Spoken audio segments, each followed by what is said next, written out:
guys, my name is Karan and welcome to our channel Karan Classes. As you know, sir जैसा कि आप सबको पता है हमारा वन शॉट सीरीज चल रहा था जहाँ पे हम लोगों ने चैप्टर फर्स्ट और चैप्टर सेकंड कर लिया है। अब बारी आती है सर चैप्टर थर्ड की। सर चैप्टर थर्ड क्या है हमारा? चैप्टर थर्ड है हमारा pair of linear equation in two variable. इसे भी वन शॉट में तुरंत खत्म कर लेते हैं। हमारा जो फर्स्ट वीडियो था वो अप्रोक्स 1 आवर एंड 12 मिनट का 22 मिनट का था, ठीक है।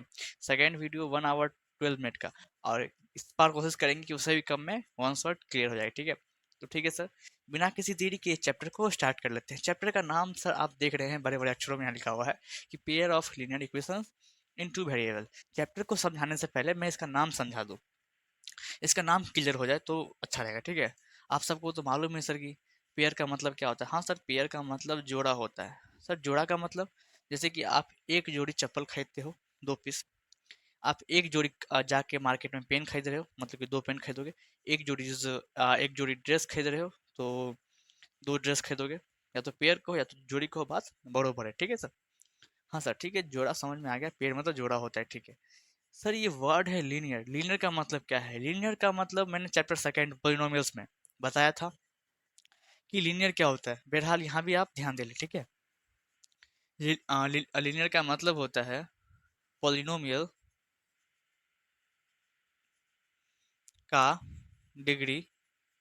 मैं जैसे जैसे लिख रहा हूँ वैसे वैसे ही आपको नोट्स में लिखने हैं, ठीक है। पॉलिनोमियल का डिग्री 1 होना चाहिए, ठीक है। कोई भी पॉलिनोमियल लिखा है, अगर उसका डिग्री 1 होता है तो हम लोग कहते हैं वो लीनियर पॉलिनोमियल है, ठीक है जी सर, ठीक है। अब इक्वेशन समझ लेते हैं, ठीक है। हाँ सर ठीक है, इक्वेशन किसे कहते हैं वो देख लें। When we equate a polynomial with 0 we get a equation. जब भी एक पोलिनोमियल लिखा हो और आप क्या कर रहे हो कि उसे जीरो के साथ इक्वेट कर दे रहे हो, मतलब कि उसे जीरो के इक्वल कर दे रहे हो, तो वो जो एक्सप्रेशन आपको बन के आएगा उसी को बोलते हैं सर इक्वेशन। फॉर एग्जांपल मैं इसका भी एग्जांपल दूं और इसका भी एग्जांपल दूं, ठीक है। बारी बारी एग्जांपल समझते हैं। मैंने कहा लीनियर क्या है? ऐसा पोलिनोमियल जिसका डिग्री 1 होना चाहिए। तो देखो यहाँ पे वेरिएबल एक्स है, इसका डिग्री कुछ नहीं तो 1 होता है। तो एक ऐसा पोलिनोमियल है जिसका डिग्री 1 है, तो इसका मतलब ये लीनियर पोलिनोमियल हो गया, ठीक है। फॉर आवर एग्जांपल, ठीक है। आप खुद से भी एग्जांपल ले सकते हो, ये भी एक लीनियर पॉलिनोमियल ही है। अब बात करते हैं इक्वेशन की। तो जैसा कि मैंने कहा कोई पॉलिनोमियल लिखा हुआ है, जैसे कि 4x - 2 यही मान लेते लिखा हुआ है। कोई पॉलिनोमियल लिखा हुआ है, जब इसे हम जीरो के बराबर कर देते हैं तो मैं कहूँ कि जीरो से इक्वेट कर देते हैं, तो ये जो इक्वेशन या ये जो बन के आ रहा है इसी इसी को बोलते हैं हम इक्वेशन, ठीक है। हाँ जी सर ठीक है, समझ में आ रहा है इक्वेशन क्या है? जब भी कोई पॉलिनोमियल लिखा होता है और उसे हम जीरो से इक्वेट कर देते हैं, अगर जीरो से इक्वेट नहीं करेंगे तो ये हमारा पॉलिनोमियल हो गया, ठीक है। और जीरो से इक्वेट कर देंगे तो ये हमारा इक्वेशन हो गया। बात समझ में आ रही है? हाँ सर ठीक है। अब दो वेरिएबल की बातें हो रही हैं, तो वो दो वेरिएबल कुछ भी हो सकता है। आपको पता है अल्फाबेट सारे के सारे वेरिएबल्स ही होते हैं, पर मेनली एक्स वाई वेरिएबल को कंसीडर किया जाता है। तो टू वेरिएबल्स में आपको देखने को मिलेगा एक्स एंड वाई, ठीक है, मेनली, ठीक है।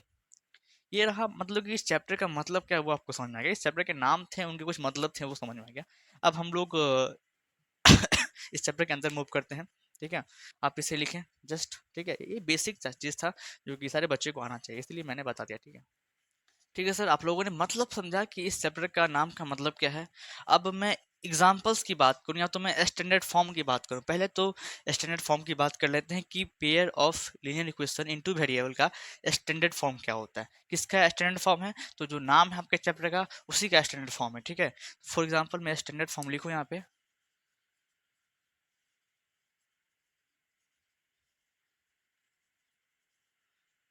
तो ऐसे लिखूंगा a1x plus b1y plus c1 बराबर 0, क्योंकि पेयर में होगा हमारा लीनियर इक्वेशन, ठीक है। तो दो लिखेंगे, a2x जोड़ b2y जोड़ c2 बराबर 0। तो ये हमारा एक पेयर्ड इक्वेशन है जिसे हम बोलते हैं लीनियर इक्वेशन इनटू वेरिएबल का स्टैंडर्ड फॉर्म। जहाँ पे आप सबको कंफ्यूजन हो कि ए बी सी क्या है, तो मैं लिख दूँ यहाँ पे वेयर a1 दिख रहा होगा आपको और a2 दिख रहा होगा, दिख रहा है a1 और a2। सर ये दोनों कोफिशिएंट है किसके, बोलो? बोलो तो तक हम लिखते हैं कोफिशिएंट ऑफ किसके कोफिशिएंट है, मैंने बताया था पॉलिनोमियल्स चैप्टर में, ये एक्स के कोफिशिएंट है, ठीक है। मतलब कि a1 जो है एक्स का कोफिशिएंट है और a2 भी क्या है, एक्स का ही कोफिशिएंट है। तो वेयर a1 एंड e2 ये कॉमा है हमारा, ठीक है, कोफिशिएंट ऑफ एक्स, ठीक है। आपको यहाँ दिख रहा होगा b1 और b2। अब ये बताओ कि सर b1 और b2 क्या चीज़ है, तो सर ये भी कोफिशिएंट ऑफ y है। a1 a2 coefficient of x है, याद रखना आगे काम देगा, ठीक है। b1 b2 coefficient of y है। एंड बात करें जब c1 और c2 की, तो ये हमारा कांस्टेंट टर्म, कांस्टेंट टर्म, ठीक है। बात समझ में आ रही है? जी सर ठीक है। और आपको एक्स वाई भी दिख रहा होगा, ये तो सबको होगा कि एक्स वाई क्या है। सर ये वेरिएबल है, ये हमें क्लियर है, ये वेरिएबल से हमें क्लियर है, ठीक है। तो ये रहा स्टैंडर्ड फॉर्म, जिस पे जितने भी सवाल आपको दिखेंगे इस चैप्टर में सारे इसी स्टैंडर्ड फॉर्म के ऊपर बेस्ड आपको मिलेंगे, ठीक है। मैं कुछ एग्जांपल्स की बात कर लूँगा, क्योंकि एग्जांपल्स ने जरूरी हैं। आप जो भी एग्जांपल्स ले जाएंगे इसी स्टैंडर्ड फॉर्म के ऊपर बेस्ड होंगे। तो फॉर एग्जांपल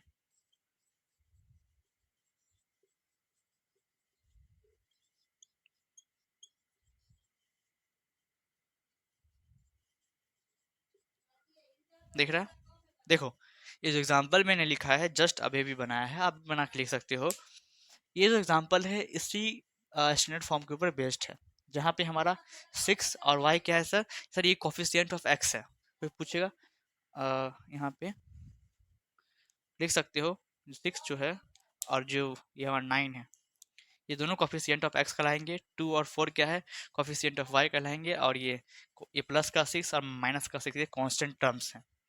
बट जब लिखने की बारी आती है, आपसे पूछेगा A1 क्या है। देखो मैंने A1 और A2 लिखा है।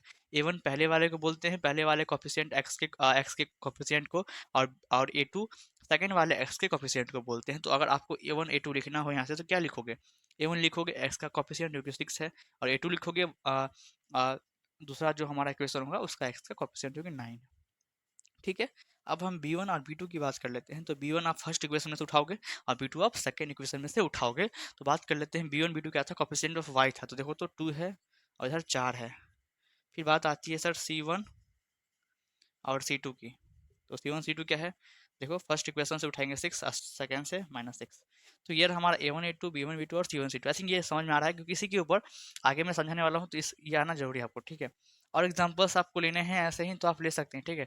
बहरहाल ये समझ में आ गया होगा कि इसका स्टैंडर्ड फॉर्म क्या होता है। अब हम लोग मेन जो चैप्टर है हमारा, कि सर अगर डिफिनीशन आ गया एग्जाम्पल एग्जाम में, या तो कोई टीचर पूछ दिया कि sir linear equation in two variable क्या है, इसका डिफिनीशन क्या है, तो आप वो देख ले, छोटा सा ही है, देख लीजिए, ठीक।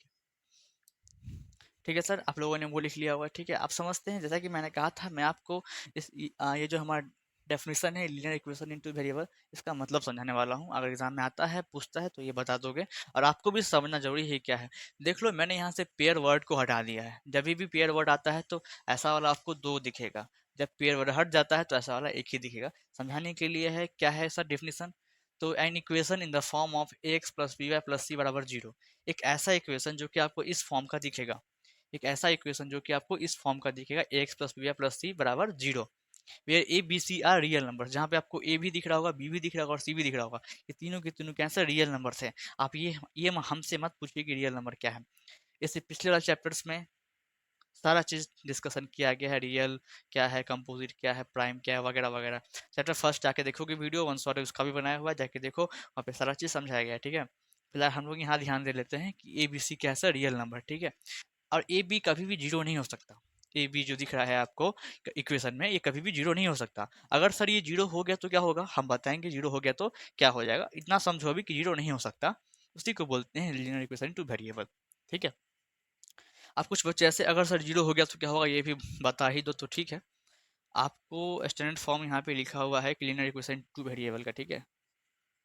हमने कहा कि ए और बी जीरो नहीं हो सकते हैं। अगर तो कुछ बच्चे कूद रहे हैं, उछल रहे हैं कि सर जीरो क्यों नहीं हो सकते हैं। तो देखो अगर जीरो हो जाएगा, अगर ए और बी जीरो हो गया मान लेते हैं, तो ए की जगह पे हम जीरो दे देते हैं, ठीक है।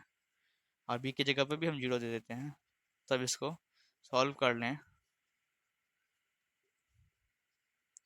जीरो जो जो जीरो सी बराबर जीरो, तो देख रहे हो आप सी बराबर जीरो। तो एक ऐसा इक्वेशन बन के आ रहा है सी इक्वल टू जीरो। तो क्या ये एक linear equation in two variable है। इसका दो वेरिएबल कहाँ गया, हाँ जी, कहीं दिख रहा है क्या, नहीं। बस कांस्टेंट दिख रहा है, जीरो दिख रहा है, ये इक्वेशन ऐसा बन जाएगा, ऐसा देखते हैं, देखिए ऐसा 6 बराबर जीरो, इसी पता है ना कांस्टेंट है, ऐसा इक्वेशन क्या ये लीनियर इक्वेशन टू वेरिएबल बचेगा ही? भाई दो वेरिएबल कहाँ है इसका, नहीं ना है। वही कह रहे हैं कि ए भी कभी भी जीरो नहीं हो सकता है, ये बात ध्यान में रख लो, ठीक है। और ये जो हमारा आपको स्टैंडर्ड फॉर्म दिख रहा है, स्टैंडर्ड फॉर्म, ये लीनियर इक्वेशन इनटू वेरिएबल का है। यहाँ से मैंने पेयर हटाया है, इसलिए इसका मतलब भी चेंज हो गया है, ठीक ना। बस बस अगर पेयर रहेगा तो ऐसा वाला दो गो जोड़ा रहेगा, अगर दो गो है तो ए बी नहीं लिख सकते हैं दोनों में, इसलिए ए वन ए टू लिखते हैं, ठीक है। ठीक है सर, बातें समझ में आ रही है। एक दो टर्म्स है सर वो समझ लेते हैं, ठीक है। ठीक है सर, जैसा कि मैंने कहा था एक दो टर्म है उससे समझ ले, क्योंकि बार बार ये टर्म से आपको मुलाकात होती रहेंगी इस चैप्टर में, ठीक है। तो सर वो टर्म क्या है, तो आपके सामने ही लिखा हुआ है। पहला टर्म है हमारा कंसिस्टेंट और सेकेंड टर्म है इनकंसिस्टेंट। इससे आपकी मुलाकात होती रहेगी बार बार, ठीक है। क्वेश्चन में पूछता है कि आप जब भी आप एक pair of linear equation in two variable को सॉल्व कर रहे हो तो बताओ कि वो कंसिस्टेंट है या इनकंसिस्टेंट है, ठीक है।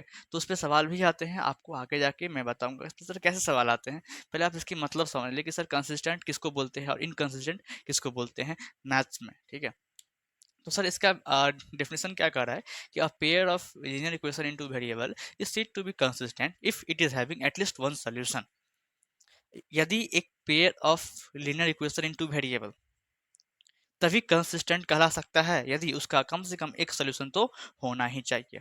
मैंने क्या कहा, अगर आपको एक pair of linear equation in two variable दे रखा हो, आपको चेक करने के लिए बोले वो कंसिस्टेंट है कि इनकंसिस्टेंट है, तो वो कंसिस्टेंट तभी होगा जब उसका एकमात्र सोल्यूशन आएगा या उससे अधिक। कम से कम एक तो होना ही चाहिए, अधिक आएगा तो चलने वाला है, पर कम से कम एक सोल्यूशन होना ही चाहिए। अगर उसका एक सोल्यूशन भी आ रहा है उस पेयर ऑफ लीनियर इक्वेशन का, तो हम समझ जाएंगे कि वो कंसिस्टेंट है। आगे जाके आप सॉल्व करोगे, या तो आप ग्राफिकली सॉल्व करो या तो एल्जेब्रिकली सॉल्व करो, ठीक है, आपको सॉल्व करना है। और सॉल्व करके अगर उसका जो सोल्यूशन है वो एक आया, दो आया, तीन आया, तो आपको कंसिस्टेंट कहला जाएगा, ठीक है। हाँ जी सर, ठीक है। अब सर इनकंसिस्टेंट क्या है, तो कभी भी एक पेयर ऑफ लीनियर इक्वेशन आपको दे रखा होगा और उसे सॉल्व करते हैं आप, जैसे भी सॉल्व करें ग्राफिकली या एल्जेब्रिकली, ठीक है, बातें बताएंगे सर क्या होता है ये सब, ठीक है। अब इतना समझे, यदि उसे सॉल्व करते हैं, अगर उसका कोई सोल्यूशन नहीं आए, नो सोल्यूशन, कोई सोल्यूशन नहीं आता है, तो हम समझ जाएंगे कि वो जो हमारा पेयर ऑफ लीनियर इक्वेशन है वो इनकंसिस्टेंट है। बातें समझ में आ रही है? हाँ जी सर, समझ में आ रही है। तो ये दोनों टर्म से आपकी मुलाकात करवा दिया है मैंने हमने। अब आगे बढ़ते हैं, ठीक है सर, ठीक है सर। ठीक है सर, अब हम लोग चर्चा कर लेते हैं कि कौन कौन से मेथड है एक लीनियर इक्वेशन इनटू वेरिएबल्स को सॉल्व करने के, ठीक है। तो सर जनरली दो मेथड है, ठीक है। पहला क्या है, ग्राफिकली मेथड, और दूसरा क्या है सर, एल्जेब्रिक मेथड, ठीक है। एल्जेब्रिक मेथड, तो बारी बारी से इन मेथड्स पे हम लोग चर्चा करेंगे। फर्स्ट हम लोग चर्चा करने वाले हैं ग्राफिकल मेथड पे। किस पे चर्चा करेंगे, तो पहले बच्चे हम लोग ग्राफिकल मेथड पे चर्चा करने वाले हैं, ठीक है। ग्राफिकली मेथड पे हम लोग चर्चा करेंगे। जब भी हम लोग ग्राफिकल मेथड की बात करते हैं तो इनमें तीन केस हमें समझ में आती हैं, या तो मैं ये कहूँ कि तीन केस आपको जानना है। सर वो तीन केस क्या है, तो फर्स्ट केस हम लोग बारी बारी उन तीनों केसेस को पढ़ेंगे। मैं साइड में लिख दूँ, इसमें तीन केस होते हैं। अरे वो केस नहीं जी, ना ही केस करने वाला केस, ये अलग केस है। तीन तीन तरह बोल सकते हैं इसे हम, ठीक है। तो सर पहला केस क्या है, तो फर्स्ट केस के बारे में हम लोग देखते हैं। फर्स्ट केस, ठीक है। आपको तो A1 A2 B1 B2 और C1 C2 तो मालूम ही होगा, थोड़ा देर पहले ही मैंने बताया। A1 और A2 क्या है सर, कोफिशिएंट ऑफ x है। सर B1 और B2 क्या है, वो कोफिशिएंट ऑफ y है। और सर C1 और C2 क्या है, वो कांस्टेंट टर्म है, पता है ना। तभी यहाँ पे आना, तभी समझ में आएगा, तो नहीं समझ में आएगा, ठीक है। हाँ जी सर, ठीक है। तो जब भी आप चेक करते हो कि A1 अपॉन में A2 बराबर नहीं है B1 अपॉन में B2 के, पहला केस क्या है, ध्यान से देखो। जब भी आप लिखते हो A1 अपॉन में A2, आपको एक पेयर दे रखा होगा, उसमें से पहले आप A1 A2 B1 B2 और C1 C2 लिख लोगे आराम से, हाँ सर लिख लेंगे। फिर अगर A1 अपॉन में A2 करोगे तो कुछ फ्रैक्शन आएगा, और B1 अपॉन में B2 करोगे तो कुछ फ्रैक्शन आएगा। उसको आप देखोगे, अगर वो दोनों फ्रैक्शन इक्वल नहीं है, अगर वो फ्रैक्शन इक्वल नहीं है तो तीन बातें होंगी। कितनी बातें होंगी सर, तीन बातें होंगी। वो तीन बातें क्या हैं वो देख लें। तो जो हमारा ग्राफ बनेगा सॉल्व करते, क्योंकि ये ग्राफिकली मेथड है, तो जो हमारा ग्राफ बनेगा वो सर, एक सेकेंड, ऐसा ग्राफ बनेगा। ग्राफ पे जो प्लॉट होगा तो वो इक्वेशंस के लाइन कुछ ऐसे दिखेंगे। ऐसे देख रहा एक इक्वेशंस की लाइन है जिन्हें आपने ग्राफ पे प्लॉट करना है, ठीक है। तो जब भी a1/a2 बराबर नहीं होगा b1/b2 के, तो सर इंटरसेक्टिंग लाइंस बनेंगे, आपको ग्राफ पे ऐसे लाइंस बनते हुए दिखेंगे, ठीक है। हाँ जी सर, ठीक है। तो इसमें तीन बातें होती हैं, इसमें ओनली वन सॉल्यूशन आता है, या तो मैं कहूँ यूनिक सॉल्यूशन बनते हैं इसमें, ऐसे वाले ग्राफ में यूनिक सॉल्यूशन दिख रहा है ना। ग्राफ जहाँ कटता है उतना ही सोल्यूशन वहाँ पे बनता है। तो यहाँ देखोगे कि सर एक पॉइंट पे कट रहा है, इसका मतलब ये ओनली वन सोल्यूशन ही देगा ये ग्राफ, और या तो मैं कहूँ यूनिक सोल्यूशन, ठीक है। दूसरी बात होती है सर ये लाइंस कैसे बनेंगे यहाँ पे, तो जैसा कि आप लोग देख रहे हैं इंटरसेक्टिंग लाइंस बनेंगे,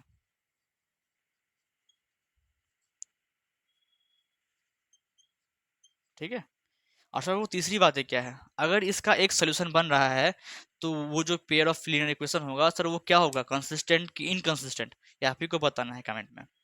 फिलहाल मैं यहाँ पे बता दूंगा, पर क्या कर सकते हैं, आपको कमेंट में लिखना है सर, ठीक है। तो आप बताओ कि इसका एक भी सोल्यूशन अगर निकल जाता है तो वो लीनियर इक्वेशन का पेयर कैसा होगा। हाँ सर हमें याद है वो कंसिस्टेंट हो जाए, क्योंकि एक भी पेयर अगर होता है तो वो कंसिस्टेंट हो जाता है, अगर कोई पेयर नहीं होगा तो इनकंसिस्टेंट। लेकिन यहाँ पे एक सोल्यूशन आ रहा है, दिख रहे हो, ओनली वन सोल्यूशन, इसलिए सर कंसिस्टेंट कहला जाएगा। इस पे हम सवाल लेंगे, टेंशन ना लें, आप बस केस को समझते चलें। पहला केस आपके सामने है, दो केस और है मैं यहाँ बताऊंगा, बस अभी उतना दिमाग पे जोर ना डाले, मैं जैसा जैसा बता रहा हूँ आप देखते चलें। आपको मैं आश्वासन दिलाता हूँ, विश्वास दिलाता हूँ कि ये सब सारा समझ में आपको आएगा, ठीक है। हाँ सर ठीक है, तो पहला केस आई थिंक आपको समझ में सर आती होगी, ठीक है, आ रहा समझ में। हाँ सर ठीक है, तो चलिए सेकेंड केस की तरफ मूव कर लेते हैं हम लोग। हमारा दूसरा केस, सर ये सेकेंड केस में क्या होगा, अगर दो इक्वेशंस लिखा हुआ है जैसे कि आपको पता है, आपने a1 a2 b1 b2 और c1 c2 लिख लिया है, ठीक है। और आप चेक कर रहे हो फ्रैक्शन को कि a1/a2 बराबर हो जा रहा है b1/b2 के, और वो भी बराबर हो जा रहा है c1/c2 के। आप इक्वेशन ने लिखा, इक्वेशन में a2 a2 जो भी है यहाँ पे सारा चीज लिखा, फिर आपने ऐसे फ्रैक्शंस लिख के उसको कंपेयर किया। तो आप जब कंपेयर करोगे तो अगर a1/a2 बराबर हो जाता है b1/b2 के बराबर c1/c2 के, अगर तीनों फ्रैक्शंस आपस में बराबर हो जाते हैं तो तीन बातें होती हैं, यहाँ भी तीन बातें, यहाँ भी तीन बातें, थर्ड केस में तीन बातें ही होंगी। यहाँ पे जो हमारा ग्राफ बनेगा सर वो कैसा बनेगा, तो वो को इंसिडेंट लाइन्स बनेंगे। कैसे बनेंगे ग्राफ, आपको जो एक्स एक्सिस और वाई एक्सिस पे कैसे लाइन्स दिखेंगे, तो सर कुछ ऐसे दिखेंगे, को इंसिडेंट लाइन आपको दिखेंगे एक के ऊपर एक। को इंसिडेंट लाइन का मतलब होता है ऐसे लाइंस जो कि एक के ऊपर एक लाइक करते हैं, ठीक है। हाँ सर ठीक है, वहाँ पे दो इक्वेशन आपको दिखेंगे जिसके ग्राफ आपको सर कुछ ऐसे दिखेंगे, को इंसिडेंट लाइन्स दिखेंगे आपको, ठीक है। तो जैसा कि मैंने कहा यहाँ पे तीन बातें होंगी सर, कितनी सर, तीन बातें। वो क्या है sir, first of all lines कैसे देख लो सर, यहाँ पे को इंसिडेंट लाइन्स कैसे बनेंगे। फर्स्ट में मैंने क्या लिखा, सोल्यूशन के बारे में, तो ठीक है पहले सोल्यूशंस के बारे में ही लिख लेते हैं। आप बताओ कि सर जब दो लाइंस ऐसे एक दूसरे पे आ जाएंगे एक के ऊपर एक, तो कितने सोल्यूशंस बनेंगे। हर एक पॉइंट एक सोल्यूशन को दिखाता है, तो यहाँ पे सर ढेरों सारे पॉइंट हो जाएंगे, इसलिए यहाँ पे इन्फिनेटली मैनी सोल्यूशन होते हैं, इन्फिनेटली मैनी सोल्यूशन। ग्राफ पे जब भी आप कोई इक्वेशन को प्लॉट करते हो और वो कोई लाइन में प्लॉट होता है, तो हर एक पॉइंट एक सोल्यूशन देता है। जैसा कि आपको पता है अगर दो लाइन जहाँ पे क्रॉस करे वहाँ पे अगर पॉइंट बनता है और वो सर एक सोल्यूशन देता है, पर यहाँ पे जहाँ पे ये दोनों लाइंस इतने इक्वल हैं तो सारे पॉइंट्स क्या होंगे, एक एक सोल्यूशन दे रहे होंगे, ऐसे इन्फिनेटली मैनी सोल्यूशंस बन जाएंगे, ठीक है। हम लोग लाइंस के बारे में बात करें तो यहाँ पे हमारा इंटरसेक्टिंग लाइंस बन रहा था, लेकिन यहाँ पे कैसा बन रहा है, कोइंसिडेंट लाइंस।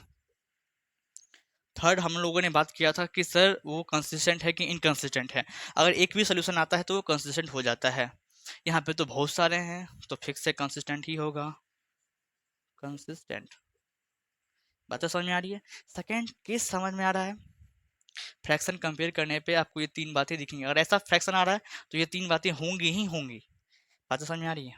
थर्ड केस की तरफ चलें। हाँ सर ठीक है, आप थर्ड केस की तरफ मूव कर सकते हैं। आप सबको दिख रहा है, नीचे तक दिख रहा है। हाँ सर दिख रहा है। थर्ड केस की तरफ चले। हाँ सर ठीक है चलिए, थर्ड केस। अब तीसरे केस में क्या है ना, फ्रैक्शन कंपेयर कर रहे हो, आपको फ्रैक्शन ऐसा दिखेगा, a1 a2 को जब कंपेयर करोगे b1 b2 के साथ तब तो इक्वल आएगा, पर जब आप C1 और C2 के साथ कंपेयर करोगे तो इक्वल नहीं आएगा। ये क्या जुल्म है भाई, कांस्टेंट टर्म का फ्रैक्शन इसमें इक्वल नहीं हो पाता है, क्या करेगा बेचारा। तो अगर आपको कुछ ऐसा केस दिख जाए, सर इसमें फ़र्क क्या है, फर्क बस एक चीज का है, यहाँ पे क्रॉस लगा है मतलब कि डजंट इक्वल्स टू का सिंबल है, यहाँ पे इक्वल्स टू का सिंबल है, मतलब A1 A2 बराबर है B1 B2 के, लेकिन ये दोनों बराबर नहीं है C1/C2 के। तो कुछ ऐसा आपको फ्रैक्शन कंपेयर करने के बाद अगर ऐसा मिले तो इसमें भी तीन बातें होती हैं। पहले वो मैं तीन बातें बताऊंगा, तो फिर उसके बाद ये बताऊंगा कि यहाँ पे कैसे लाइंस बनते हैं। तो वो तीन बातें क्या हैं सर। फर्स्ट ऑफ ऑल हम लोग सॉल्यूशंस की बात करते हैं कि क्या वो सॉल्यूशन बनना है। तो यहाँ पे एक सॉल्यूशन बन रहा था, यहाँ पे अनेकों सॉल्यूशंस बन रहे थे, और यहाँ पे इस केस में नो सॉल्यूशन, इस केस में एक भी सॉल्यूशंस नहीं बनेंगे, ठीक है। और सर यहाँ पे लाइंस कैसे होंगे, तो लाइंस होंगे, हम लोग बाद में बात करते हैं कि सर लाइंस कैसे होंगे। यहाँ पे इंटरसेक्टिंग लाइंस थे, यहाँ पे कोइंसिडेंट लाइंस थे, यहाँ पे पैरेलल लाइंस आपको दिखेंगे, पैरेलल लाइंस। सर ड्रॉ करके ही दिखा दीजिए सर कैसे लाइंस दिखेंगे, तो देख लीजिए कुछ इस तरह से आपको लाइंस दिखेंगे, ये है पैरेलल लाइंस। आप ग्राफ पे वो दोनों इक्वेशन को प्लॉट करोगे तो कुछ ये दोनों लाइंस आपको मिलेंगे। अब मैंने कहा था कि ये दोनों लाइन आपस में काटेगा उतना सॉल्यूशन होगा, पर ये कहीं पे काटेगा ही नहीं, क्यों, क्योंकि लाइंस पैरेलल हैं। अगर पैरेलल हैं तो एक भी सॉल्यूशन नहीं होगा, ठीक है। और आप थर्ड बातें आपको बतानी है, सब में तीन बातें हैं, इसमें भी तीन बातें, इसमें भी तीन बातें, और इसमें भी तीन बातें होंगी। बस बात तीन बातें यही हैं कि आप इसमें एक सोल्यूशन था कंसिस्टेंट, इसमें बहुत सारे थे कंसिस्टेंट, इसमें बच्चे एक भी सोल्यूशन नहीं बन रहा है, तो क्या होगा। तो बहरहाल हमें पता है अगर एक भी सोल्यूशन ना बने तो उसको बोलते हैं इनकंसिस्टेंट। तो लिख दोगे स्वाहा, ठीक है। आई थिंक बातें समझ में आ रही हैं। तो सर ग्राफिकल मेथड में ऐसे तीन केसेस आपको दिखेंगे, अब इन पे सवाल लेना है, ठीक है। तो नेक्स्ट स्लाइड की तरफ हम लोग अभी बढ़ने वाले हैं, जहाँ पे हम लोग अनेकों सवाल देखेंगे इसी तीनों केस के ऊपर कि सर कैसे फ्रैक्शंस को कंपेयर करते हैं। अभी आप जब मैं ये बता रहा था तो आप कंफ्यूजन में होंगे कि सर ये क्या बता कर निकल जा रहे हो, कुछ समझ में नहीं आ रहा, वीडियो छोड़ के चल जाएंगे आपके। तो नहीं, वीडियो छोड़ के नहीं जाना है, जैसा कि मैंने कहा था मैं आगे समझाऊंगा, एग्जाम्पल्स लूंगा, और ऐसे एग्जाम्पल्स लूंगा जो आपको बिल्कुल समझ में आएंगे और आप इससे रिलेट कर पाओगे, ठीक है। तो नेक्स्ट स्लाइड की तरफ बढ़ते हैं, ठीक है सर। ठीक है सर, आप लोगों ने तीनों केस को ध्यान से देखा होगा, और जैसा कि मैंने अभी कहा कि हम लोग एग्जाम्पल्स भी करने वाले हैं, तब आपको बेहतर समझ में आने वाला है। तो एग्जाम्पल मेरे पीछे रहा, हम लोग बारी बारी से तीनों केस के ऊपर में एग्जाम्पल लेने वाले हैं, और कैसे एक पेयर्ड इक्वेशन कंसिस्टेंट है या नहीं, उसके लाइंस कैसे हैं, उसके सॉल्यूशंस कैसे हैं, वो सारे को पहचानने वाले हैं। तो अगर आपके सामने ऐसा क्वेश्चन दे दे, एक पेयर्ड इक्वेशन दे दे और आपसे तीन बात पूछेगा, वो कम से कम कितनी बात सर, वो तीनों बातें अलग अलग भी पूछ सकता है, तो एक साथ भी पूछ सकता है। तीनों बातें क्या हो सकती हैं, जैसे कि सर ये जो पेयर्ड इक्वेशन है आपको दिख रहा है वो कंसिस्टेंट है या नहीं, ऐसा पूछेगा। या तो पूछेगा इसके लाइंस कैसे हैं, मतलब कि इसके लाइंस क्या इंटरसेक्टिंग लाइंस है, या कोइंसिडेंट लाइन है, या तो पैरेलल लाइंस है, ये भी आपसे पूछ सकता है। या तो आपसे पूछेगा इसके सर सॉल्यूशंस कितने हैं, क्या इसके वन सॉल्यूशन है, क्या इसके इन्फिनिटली मैनी सॉल्यूशंस है, या इसके एक भी सॉल्यूशंस नहीं है। तो इन्हीं सब पे चर्चा करते हुए ये क्वेश्चन को सॉल्व करते हैं हम लोग, ठीक है। तो जैसा कि ऐसा क्वेश्चन दिखा दिया है, तो फर्स्ट ऑफ ऑल जैसा कि मैंने कहा आपको लिखना है सर A1, फिर लिखना है B1, फिर लिखना है C1। आप तीनों को लिखोगे बारी बारी, फिर यानी नीचे में A2 B2 C2, ठीक है। तो ठीक है सर, लिखते हैं बारी बारी से। फर्स्ट वाला जो आपको इक्वेशन दिख रहा है, इसमें से हमको ए और बी और सी लेना है। तो सर A1 हमारा एक्स कॉफिशिएंट ऑफ एक्स होता है जो कि 4 है, sir B1 coefficient of Y होता है जो कि -5 है। एक बात ध्यान रखना, जब भी कॉफिशिएंट वगैरह लेना तो साइन के साथ लेना, साइन का मतलब निगेटिव साइन था तो मैंने उसके साथ लिया है, ठीक है। C1 हमारा कांस्टेंट टर्म होता है जो कि -20 सर लिखा हुआ है। अब A2 B2 और C2 की बातें होंगी तो हम लोग समझ जाएंगे इक्वेशन 2 की तरफ इशारा कर रहा है, और वहां से एक्स का कॉफिशिएंट वाई का और कांस्टेंट टर्म लिख देंगे। तो 3 5 माइनस का 15। आई थिंक बात समझ में आ रही है, हाँ सर समझ में आ रही है। अब बात आती है सर कंपेयर करने की, इसका रेशियोज कंपेयर करते हैं, ठीक है। A1 अपॉन में A2 पहले कंपेयर कर लेते हैं। तो A1 अपॉन में A2 4/3 लिखा हुआ है। तो क्या ये सिंपलेस्ट फॉर्म में है या इसे हम लाएं, बताइए। नहीं सर, ये सिंपलेस्ट फॉर्म में है ही पहले से, तो ठीक है, अच्छी बात है, सिंपलेस्ट फॉर्म में है। अब हम बात करेंगे सर B1 अपॉन B2 की, मतलब कि आगे ये फर्दर सिंप्लीफाई नहीं होने वाला, तो उसको ऐसे ही छोड़ देंगे। अब हम लोग चर्चा करते हैं B1 और B2 के ऊपर में। तो सर B1 हमारा -5 रहा, और हमारा B2 5 रहा। जब इसको काटेंगे हम लोग तो -1 आ जाएगा। आप लोग को C1 और C2 तब कंपेयर करना है जब ये दोनों बराबर आ जाए। मैंने क्या कहा, आपको C1 और C2 का रेशियो तब कंपेयर करना है जब ये दोनों बराबर आ जाए। तो यहाँ देख रहे हो बराबर है ही नहीं, तो फालतू का कंपेयर मत करना उसको। तो आप डायरेक्ट लिखना हेयर, डायरेक्ट लिखना, नीचे में लिखना क्योंकि जगह कम है, मैं बगल में लिख रहा हूँ, ठीक है। लिखना आपकी A1 बटे A2 जो है सर वो इक्वल नहीं है B1 बटे B2 के।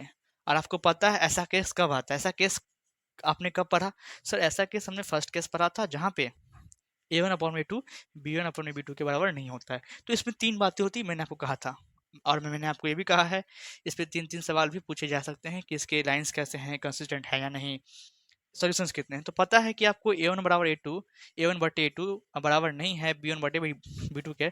ऐसा तब होता है जब लाइंस कैसे बनते हैं सर? इंटरसेक्टिंग लाइंस बनते हैं।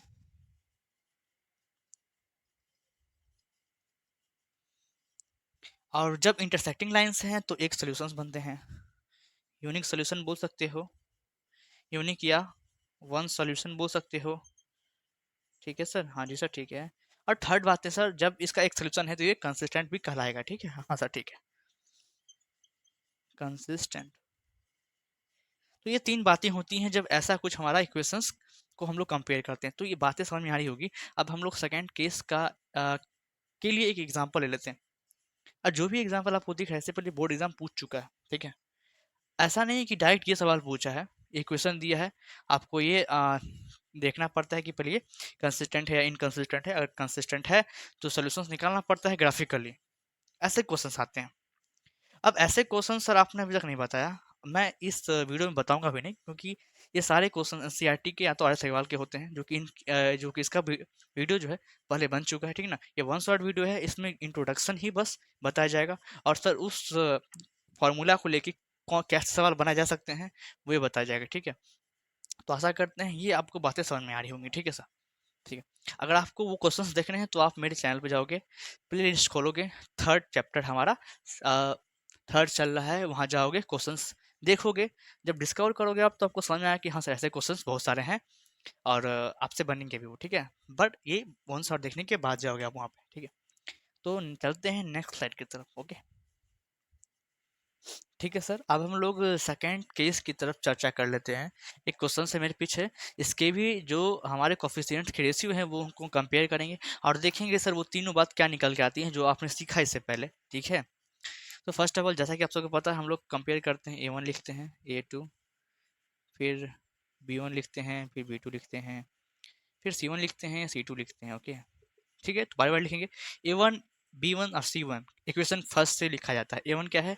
कोफिशिएंट ऑफ x, B1 क्या है? कोफिशिएंट ऑफ y, और C1 क्या है? कांस्टेंट टर्म, ठीक है। तो A1 sir coefficient of x जो कि 2 लिखा हुआ है sir, B1 coefficient of y 3, और ये C कांस्टेंट टर्म 6। ऐसा ही A2, B2 और C2 में सेकेंड इक्वेशन की तरफ इशारा कर रहा है, तो वहीं से लिखेंगे हम A2, B2 और C2। 4, 6 और 12। अब कंपेयर करेंगे रेशियोज, ठीक है। बारी बारी A1 बट्टे A2 पर लेकर लेते हैं। A1 है हमारा 2, A2 है 4, काट देंगे एक मरतबे, दो मरतबे, 1/2, ठीक है कोई बात नहीं। अब कंपेयर होगा सर हमारा B1 बट्टे में B2। B1 कितना है सर? 3 है, ठीक है। B1 कितना है सर? 3 है, और B2 कितना है? 6 है। 3 1 3, 3 2 6, 1/2। मैंने आपसे कहा था आप C1 अपॉन में C2 तब इसका रेशियो निकालोगे तब जब A1 अपॉन में A2 B1 अपॉन में B2 के बराबर होगा। देखो हाफ हाफ हाफ, हाफ और हाफ है, मतलब बराबर है, तभी आप जाके जो थर्ड हमारा कांस्टेंट टर्म है उनका रेशियो निकालोगे। बराबर होगा तभी थर्ड पे जाओगे, बराबर नहीं होगा तब नहीं जाओगे, तब तो फर्स्ट वाला केस हो जाएगा हमारा, ठीक है। जहाँ पे कंसिस्टेंट हो रहा था, एक सोल्यूशन बन रहा था और इंटरसेक्टिंग लाइंस थे। पर बराबर हो जाएंगे तो आप आगे बढ़ेंगे और आगे कंपेयर करेंगे। आप सबको दिख रहा है वहाँ तक? साइड में लिख सकता हूँ मैं, बगल में लिखूँ, बगल में, या यहाँ भी चलेगा, ठीक है। C1 अपॉन में C2, ठीक है। C1 सर हमारा है 6 और C2 है 12, काटेंगे 1 टाइम्स में 2 टाइम्स में, आपको हाफ निकल के आ जाएगा, ठीक है। तो जैसा कि आप लोग देख रहे हैं A1 अपॉन में A2 का रेशियो, B1 अपॉन में B2 का रेशियो, और C1 अपॉन में C2 का रेशियो, तीनों आपस में बराबर है। ये भी हाफ आ रहा है, ये भी हाफ आ रहा है, ये भी हाफ आ रहा है। आपको गोले नहीं लगाने हैं अपने कॉपी में, ठीक है, मैं दिखाने के लिए बस ऐसे ठीक है। तीनों का तीनों सर हाफ है, मतलब तीनों के तीनों बराबर है। तो आप ऐसा लिख सकते हो यहाँ पे हेयर सर A1 जो A2 है बटे B1 बटे B2 जो है आज जो हमारा C1 अपन में C2 है तो तीनों बराबर है। और आपको पता है जब तीनों रेशियोज आपस में बराबर होते हैं तो कौन सी तीन बातें हैं जो इसमें आती हैं। और आपसे पूछ सकता है कि सर ये इक्वेशंस का ये जो पेयर्ड इक्वेशन है या ये कंसिस्टेंट है इनकंसिस्टेंट है वो बताओ। या तो ये पूछेगा कि इसके लाइंस कैसे बनेंगे इंटरसेक्टिंग, पैरेलल या कोइंसिडेंट, या तो ऐसे पूछेगा कितने सॉल्यूशंस होंगे वगैरह वगैरह। तो तीनों बातें ये क्वेश्चन पूछ सकता है। पर जब ऐसा तीनों आ जाए तो सर तीन बातें क्या होती है आप हमें यहाँ बता दीजिए। आपको जो क्वेश्चन पूछेगा आप आराम से क्वेश्चन को बताइएगा। फिलहाल आप हमें ये बताएं कि यहाँ पे वो तीनों बातें क्या होंगी जो मैंने बताया था आपको सर। तो वो तीनों बातें हम लोग लिखने को तैयार हैं। जब ये तीनों आपस में बराबर होता है तो कैसे लाइंस बनते हैं, कोइंसिडेंट। जब लाइन सी कोइंसिडेंट है, कोइंसिडेंट का मतलब एक लाइन के ऊपर दूसरा लाइन चढ़ा हुआ है, ठीक है, उसके ऊपर ही है, ठीक है। सर कोइंसिडेंट लाइंस है, इन्फिनाइटली मैनी सॉल्यूशंस बनाएंगे ये लोग।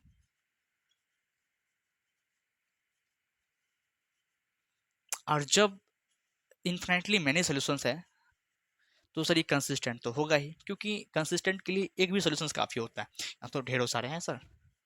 तो कंसिस्टेंट, तो ये तीन बातें होती हैं जब हमारा इक्वेशन ऐसा होता है। एक और एग्जांपल लेते हैं थर्ड केस के ऊपर में बेहतरीन तरीके से समझने के लिए। आपको आप क्लियर हो गया होगा कि सर कैसे कंपेयर करते हैं हम लोग रेसिपी को, ठीक है। तो नेक्स्ट स्लाइड की तरफ हम लोग मूव कर लेते हैं, ठीक है। ठीक है सर, हम लोगों ने केस थर्ड के ऊपर में एग्जांपल ले रखा है। देखिए एग्जांपल आप मेरे सामने है और आपके भी सामने ही होगा सर। एग्जांपल ये रहा, अब इसमें तीन बातें पूछते हैं, ठीक है। जैसा कि मैंने कहा इतने देर से मैं यही कह रहा हूँ कि तीन बातें भी पूछ सकता है आपसे। कौन कौन तीन बातें हैं मैंने बहुत बार बताया आपको, चलिए एक बार और सही कि सर इसमें लाइंस कैसे बनेंगे, कंसिस्टेंट है या नहीं है, फिर इन सॉल्यूशंस कितने हैं। तो आपको जो पूछेगा बता देंगे। बहरहाल हम तीनों पूछेंगे कि सर क्या है तीनों। तो ठीक है, चेक करेंगे।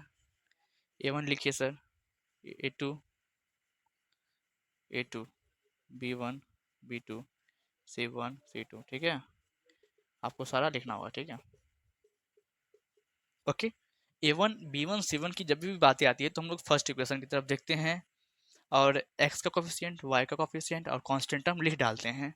तो 9, 8, 4 होगा आराम से, ठीक है। ये C2 है, सी C1 है, C1 कॉमा, ठीक है। सही से दिख रहा है ना, हाँ सर ठीक है।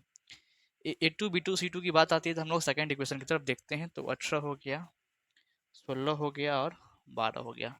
अब बात आती है कंपेयर की, तो वो भी हम लोग कर ही लेते हैं। A1/A2 बोल रहा है तो सर 9/18 कर देंगे, हाँ कर देंगे। 1 जा 2 जा 1/2, okay okay okay sir. B1/B2 कर देंगे, 8/16 हो गया, 8 1 जा 8, 8 2 जा 16, 1/2। मैंने आपसे कहा कि A1/A2 जब बराबर हो जाए B1/B2 के तभी जाके C1/C2 चेक करना, वरना नहीं करना। बराबर है तो चेक करेंगे, जायज़ सी बात है। तो C1/C2 हम लोग अब चेक करेंगे, जो कि हमारा 4/12 आ रहा है। एक आन 3, 1/3। तो जैसा कि आप लोग देख रहे हैं यहाँ पे A1/A2 बराबर है B1/B2 के, पर ये दोनों बराबर नहीं है C1/C2 के। तो यहाँ पे हम लोग लिखेंगे जैसा ऐसा हो रहा है क्वेश्चन में हमारे साथ, वैसा वैसा हम यहाँ पे लिखते हैं। सर यहाँ पे A1/A2 जो है वो बराबर तो है B1/B2 के, पर वो बराबर नहीं है C1/C2 के। ऐसा ऐसी बात हो रही है। जब भी ऐसा केस आता है तो हम लोग क्या करते हैं, याद करो कौन सा केस था सर, थर्ड केस था। थर्ड केस में क्या क्या बातें होती थी। तो सर ऐसा जब भी होता था तो सर आपको पैरेलल लाइंस देखने को मिलते थे। कैसे लाइंस देखने को मिलते थे, पैरेलल लाइंस देखने को मिलते थे। आज जब भी पैरेलल लाइंस देखने को मिलते हैं तो सर सॉल्यूशंस कितने होंगे। तो जाहिर सी बात है जब लाइन एक दूसरे को क्रॉस ही नहीं कर रहा है तो एक भी सोल्यूशन नहीं होगा सर। तो लिखेंगे आप लोग नो सोल्यूशन। सर जो थर्ड बातें होंगी वो है कि जब एक भी सोल्यूशन नहीं है तो हमारा पेयर्ड इक्वेशन का सिस्टम कैसा हो जाएगा, अनकंसिस्टेंट, अनकंसिस्टेंट। आई थिंक बातें समझ में आ रही, और ये केस भी थर्ड समझ में आ गया होगा। चलिए हम लोग मूव करते हैं नेक्स्ट स्लाइड की तरफ और नया टर्म को देखते हैं, ठीक है सर। ये ग्राफिकल मेथड चल रहा था, फर्स्ट हमारा मेथड था। सेकेंड मेथड के ऊपर में अब हम लोग चर्चा करने वाले, जो कि है हमारा एल्जेब्रिक मेथड। ओके सर, हाँ सर ठीक है। ठीक है सर, जैसा कि मैंने कहा अब हम लोग एल्जेब्रिक मेथड के ऊपर में चर्चा करने वाले हैं। हमारा लास्ट टॉपिक होने वाला है ये, ओके।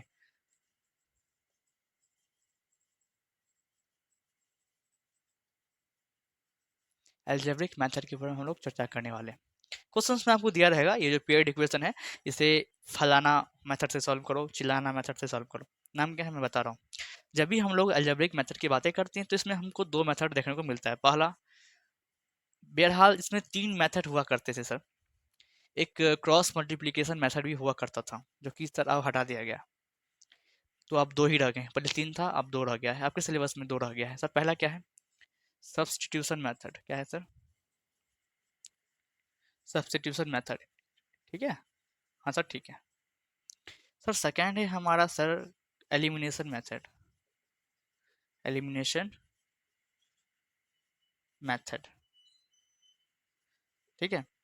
जैसा कि मैंने कहा इसमें तीन मेथड हुआ करते थे, अब दो ही रह गए हैं, तो आपको दो ही पढ़ना है और वही समझ के एग्जाम देने जाना है, ठीक है। आपका एग्जाम 11 तारीख को है, 11 मार्च। ये मैं उनके लिए बोल रहा हूँ, काफ़ी बच्चे वीडियो देखेंगे, बाद में भी देखेंगे तो वो सोचेंगे सर 11 मार्च को हमारा एग्जाम कहाँ है। तो ये उनके लिए हैं जो बच्चे 2024 में एग्जाम दे रहे हैं, ये उनके लिए, ठीक है। आप हो सकता है 2025 में देख रहे हो या 2026 में देख रहे हो, तो आई डोंट नो आप कब देख रहे हो, बट 2024 के बच्चा के लिए ये आज का डेट है सर 7 मार्च, ठीक है। आज का डे है 7 मार्च और 11 मार्च को आपका सर बोर्ड का एग्जाम है, ठीक है। इसलिए यहाँ पे वन शॉर्ट सीरीज आ रहा है, ओके। तो हम लोग बारी बारी से सर सब्स्टिट्यूशन मेथड पे कैसे सवाल सॉल्व किए जाते हैं वो देखेंगे फिलहाल। एलिमिनेशन मेथड पे सर कैसे सवाल सॉल्व किए जाते हैं वो देखेंगे फिलहाल। तो बारी बारी से इन पे हम देखने वाले हैं सर कि कैसे सवाल सॉल्व किया जाता है।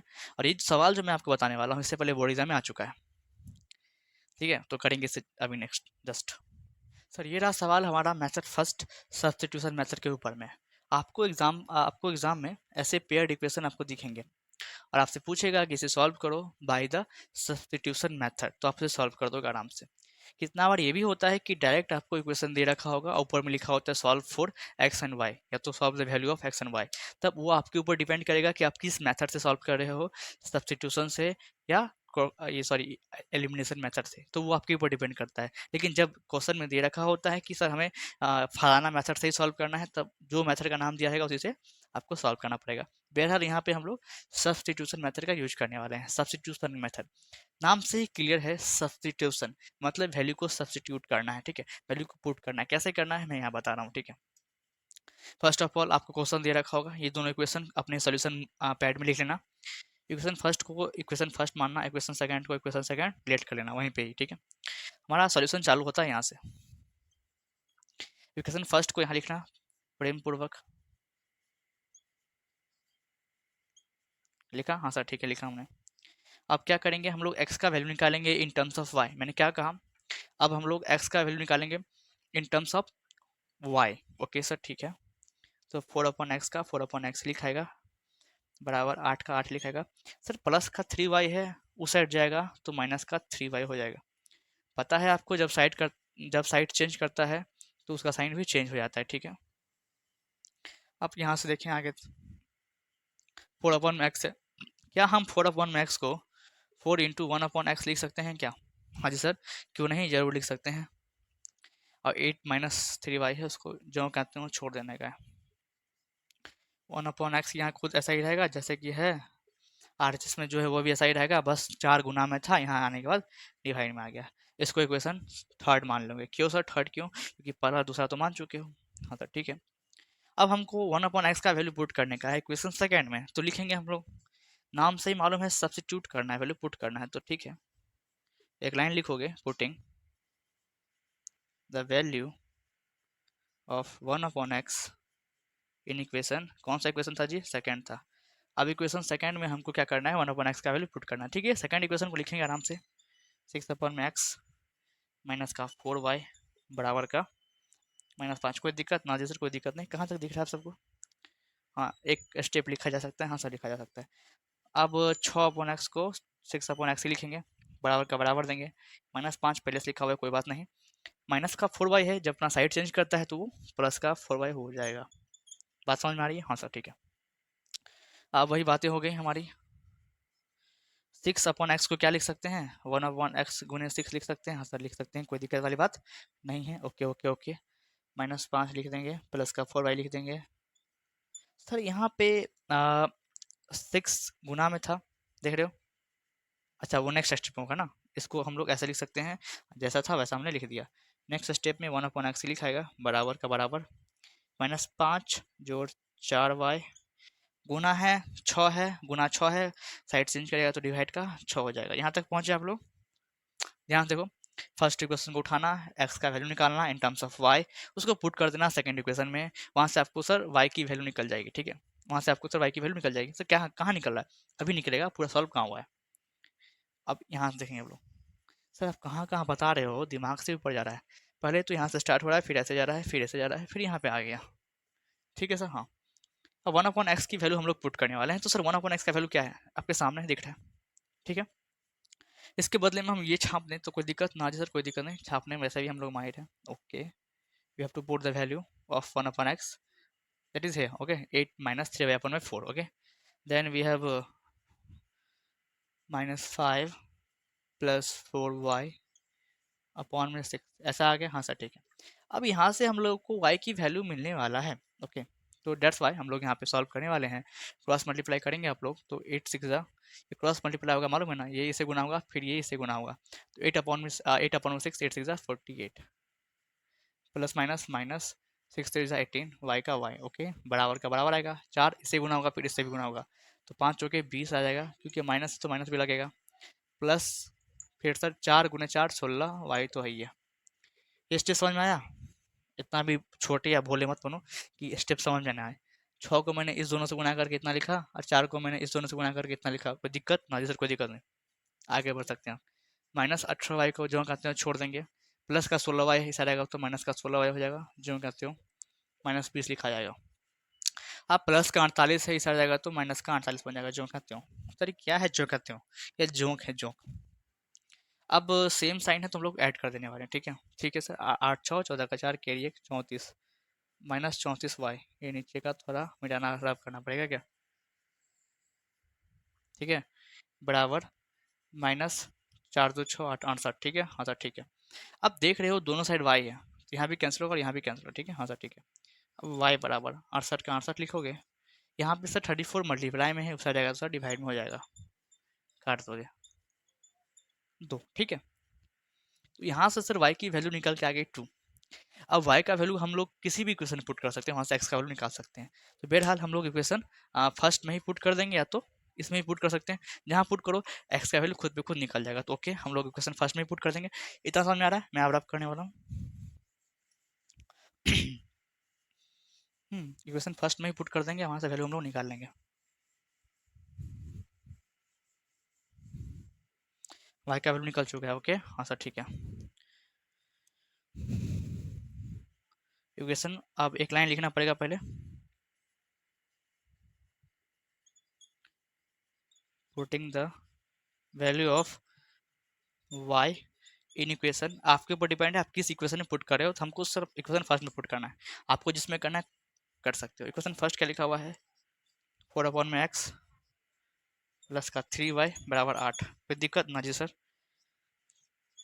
4 का 4, x का x, जोड़ का जोड़, 3 का 3, बीच में कुछ नहीं थे, गुना, y का वैल्यू 2 बराबर 8। ठीक है, आगे बढ़ते हैं। 4/x वही का वही रहेगा, कोई दिक्कत वाली बात नहीं है। प्लस का प्लस, 3 दूनी 6 बराबर 8, कोई दिक्कत ना? जी सर। 4/x बराबर 8, प्लस का 6 यहाँ जाएगा तो माइनस का 6। ओके, आगे बढ़ो। 4/x बराबर 8 में से 6 गया तो सर 2। अब क्रॉस मल्टीप्लाई कर दो, 2x बराबर 4, यहाँ से x बराबर 4/2, तो 2 से 4 2 मरते हुए कट गया। यहाँ भी y का वैल्यू 2 आ रहा है। तो आप लोग जैसा कि देख रहे हो, हम लोगों ने इक्वेशन फर्स्ट का हेल्प से in the terms of y निकाला था, फिर उसको क्या किया सर, सेकंड इक्वेशन पुट कर दिया, वहाँ से हम लोग को y का वैल्यू निकल के आ गया। और जब y का वैल्यू निकल के आ गया, तो किसी भी इक्वेशन में पुट करके हम लोग ने x का वैल्यू निकाल लिया। इस पर आप 1 2 सवाल करोगे तो खुद पे खुद आपको आने लगेगा। आई थिंक समझ में आ रही है। ठीक है, तो आखिरी में आपको आंसर लिखना है x बराबर 2, y बराबर भी 2। ये आखिरी में ऐसे लिख देना, गेट खुश, नंबर पूरा 5/5। हाँ सर सही में। हाँ टीचर वैसा नहीं हुआ तो ठीक है, मिलेगा नंबर, और क्या। तो लास्ट जो हमारा मेथड है, एलिमिनेशन मेथड, उसका नाम है, उस पर चर्चा करने वाले हैं। ठीक है, ठीक है सर, ये है हमारा आखिरी मेथड, और उस पर आखिरी सवाल। इसको करने के बाद ये वन शॉट खत्म हो जाने वाला है। और ये हमारा एलिमिनेशन मेथड है। एलिमिनेशन मेथड नाम है एलिमिनेट, नाम से हम चल रहा है एलिमिनेट करना है, खत्म करना है किसी एक्स नहीं तो वाई को, किसी को खत्म करना है। सर कैसे खत्म करेंगे हम लोग अभी देखेंगे, ठीक है। तो फर्स्ट ऑफ ऑल जो भी इक्वेशन हमारा दिया रहेगा, ठीक ना, आपको ऐसे पूछ सकता है, इक्वेशन पेयर दिया रखा होगा, पूछेगा find the value of x and y, solve by the elimination method, तब ऐसे सॉल्व करना। और जब नहीं दे रखा होगा तब आपके ऊपर डिपेंड करता है कि आप किस मेथड से सॉल्व करते हो, सब्स्टिट्यूशन या तो एलिमिनेशन से, ठीक है। अब बहरहाल हम यहाँ देख लेते हैं, कॉपी पे ऐसा लिखना, इसको इक्वेशन फर्स्ट लेट करना, इक्वेशन इसको इक्वेशन सेकंड लेट करना, ठीक है। हाँ सर ठीक है।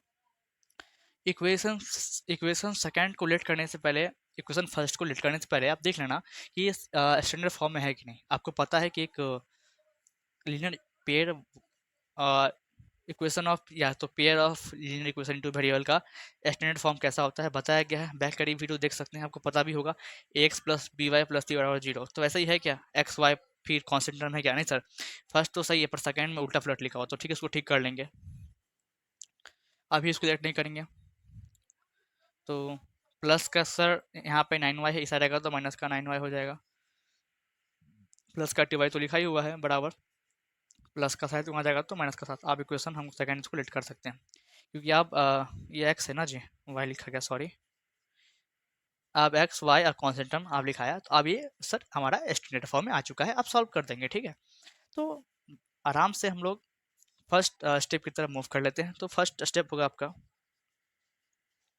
Multiply equation first. क्या करना है आपको पता है, आपको इक्वेशन फर्स्ट को देखिए मल्टीप्लाई तब कीजिएगा जब कॉफिशिएंट एक्स का, फर्स्ट इक्वेशन का एक्स का कॉफिशिएंट सेकेंड इक्वेशन के एक्स के कॉफिशिएंट के बराबर नहीं होगा, तभी जाके मल्टीप्लाई करिएगा, वरना मल्टीप्लाई नहीं कीजिएगा, डायरेक्ट सब्ट्रैक्ट करके एलिमिनेट कर दीजिएगा। लेकिन यहाँ पे क्योंकि फर्स्ट इक्वेशन का एक्स का कॉफिशिएंट बराबर नहीं है सेकेंड इक्वेशन के एक्स के कॉफिशिएंट के, इसलिए हम लोग को मल्टीप्लाई करना पड़ रहा है। यहाँ 3 है, यहाँ -9 है, इसलिए मल्टीप्लाई करना पड़ रहा है। सर कैसे करेंगे, equation multiply equation first, first equation को मल्टीप्लाई करना है by the coefficient x of equation second. हमें इक्वेशन फर्स्ट को मल्टीप्लाई करना है, तो उसे आराम से पहले हम लोग लिख लेते हैं आराम से, ठीक है, लिखें, ठीक है। इसको मल्टीप्लाई करना है, किससे मल्टीप्लाई करना है, सेकंड इक्वेशन के एक्स के कोफिशिएंट से। तो सेकंड इक्वेशन ये रहा, इसका एक्स का कोफिशिएंट ये रहा, -9 से मल्टीप्लाई करना है, ओके ठीक है सर। बढ़ेंगे हम लोग आगे, ओके हाँ सर ठीक है, गुना करते हैं, प्लस माइनस माइनस, 9 3 27, एक्स का x minus minus plus, 9 5 45, y का वाई बराबर प्लस माइनस माइनस 9 4 36। दिख रहा है, हाँ सर ठीक है। जो भी आया उसको इक्वेशन थर्ड मान लोगे। यहाँ तक बातें तो क्लियर होंगी सर, हाँ सर ठीक है, यहाँ तक बातें क्लियर है हमें। अब सेम चीज इक्वेशन सेकंड के साथ करना है, उससे पहले एक लाइन लिखना है, मल्टीप्लाई इक्वेशन सेकंड। इस बार इक्वेशन सेकंड को मल्टीप्लाई करेंगे किससे सर, तो by the coefficient of x of equation first, multiply equation second को मल्टीप्लाई करना है, तो पहले इक्वेशन सेकंड हम लोग लिख तो लें, ठीक है सर, हाँ सर ठीक है, -9x प्लस का 2y बराबर का -7, ठीक है। इसको मल्टीप्लाई करना है सर किससे, तो इक्वेशन फर्स्ट के x के कोफिशिएंट से, इक्वेशन फर्स्ट ये रहा, x ये रहा, उसका कोफिशिएंट ये रहा, 3 से, मतलब 3 से गुना करने का है। हमने बारी बारी दोनों इक्वेशन को एक दूसरे के कोफिशिएंट से, x के कोफिशिएंट से मल्टीप्लाई किया है, देख लो आपके सामने में। मल्टीप्लाई करेंगे, प्लस माइनस माइनस 9 से 27, प्लस प्लस प्लस 3 दूनी 6y बराबर का बराबर 7 या 21, वो भी माइनस का, ठीक है। जो भी आएगा इक्वेशन 4 मान लोगे। अब हमको सब्ट्रैक्ट करना है, इक्वेशन थर्ड को देखना, जो भी निकल के आया होगा इक्वेशन 4 को देखना, और देखना दोनों में से कौन बड़ा लग रहा है। तो सर यहाँ पे 45y है, ये तो फर्स्ट वाला तो कैंसिल ही हो जाएगा, एक्स है यहाँ पे, सॉरी फर्स्ट वाला तो कैंसिल ही, एक्स तो कैंसिल ही हो जाएगा हमारा, एक्स को छोड़ दो, वाई को देखना, यहाँ पे 6y है, यहाँ पे 45y है, कौन बड़ा है सर 45y, तो इसमें से ये घटा देंगे, तो ठीक है, एक लाइन लिखेंगे हम लोग, subtract equation 4 from third, equation third से इक्वेशन 4 को सब्ट्रैक्ट कर देंगे, फ्रॉम लग गया मतलब जो थर्ड है वो पहले लिखाएगा, थर्ड क्या है ये रहा सर,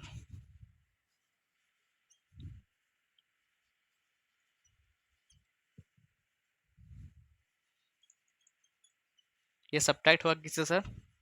4 से। क्या है? लिख देंगे।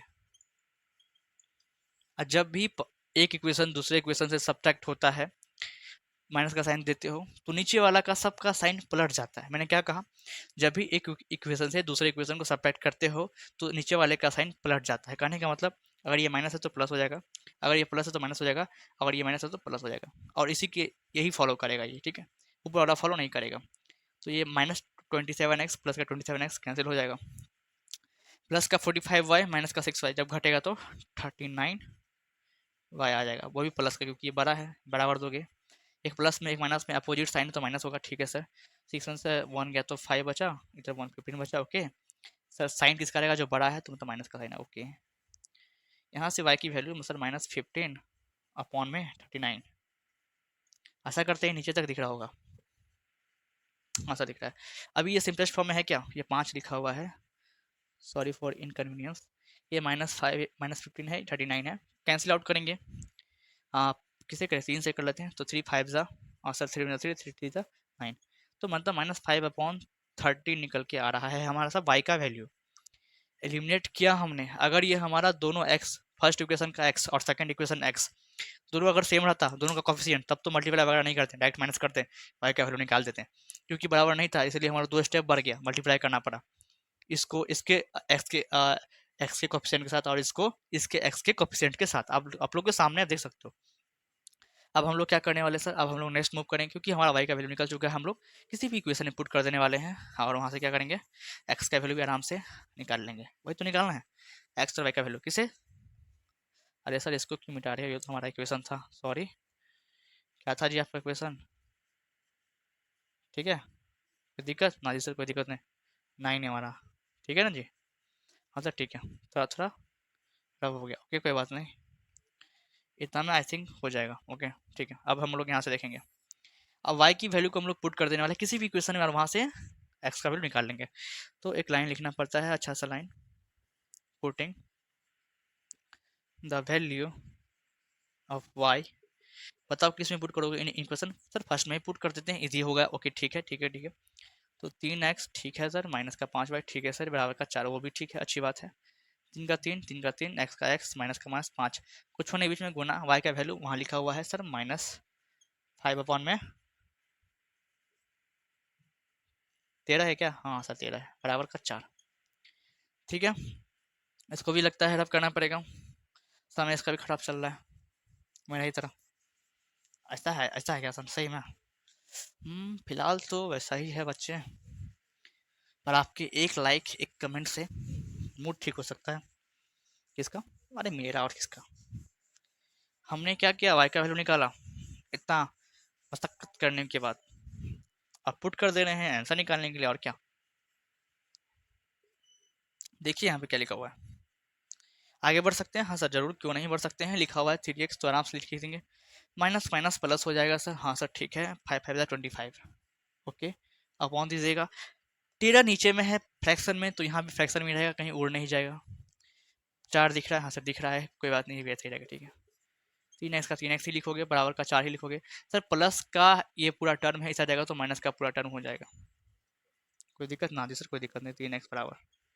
अब क्या करेंगे सर? एलसीएम लेने वाले हैं, जेम 1 कर दो, 13, और एक का एलसीएम लोगे सर, 13 आएगा। 1 से 13 मरते हुए 13 चौके 52, माइनस 13 से 13 25, ओके हाँ सर ठीक है। 3x बराबर क्या होगा? 52 में से 25 घटा दो, 25 2 27, 27 बट्टे सर 13, दिख रहा है? हाँ सर दिख रहा है, x बराबर 27/13। 3 गुना में यहाँ जाएगा सर, डिवाइड में हो जाएगा, 3 गुना में यहाँ जाएगा, डिवाइड में आया, डिवाइड में आया, पर दोनों साथ में तो गुना में, ठीक है सर ठीक है। 3 से काट देंगे, 9 मरतबे काट जाएगा, 9/13, दिख रहा है आप सबको? 9/13, ये सर एक्स का मान निकल के आ गया, देख लीजिए ठीक से, दिख रहा है? तो सर ऐसे ही हम लोग एक्स का और वाई का वैल्यू निकाल लेते हैं जब हम लोग सॉल्व कर रहे होते हैं एलिमिनेशन मेथड से। आई थिंक ये जो वन शॉट है आपको समझ में आ गया होगा, अप्रोक्स 1 आवर का, तो आई थिंक बन ही गया होगा वीडियो, ठीक है। और आशा करते हैं वीडियो कितना भी लंबा हो फर्क नहीं पड़ता, फर्क इससे पड़ता है कि आपको समझ में आया कि नहीं, जो कंटेंट बनाया गया आपके लिए वो क्या आपके लिए सही है। अगर सही है तो कमेंट सेक्शन में लिख दोगे कि हाँ सर सही है। फिलहाल हम लोग मिलते हैं नेक्स्ट चैप्टर, चैप्टर 4 के वन शॉट पे, okay. Take care and bye bye.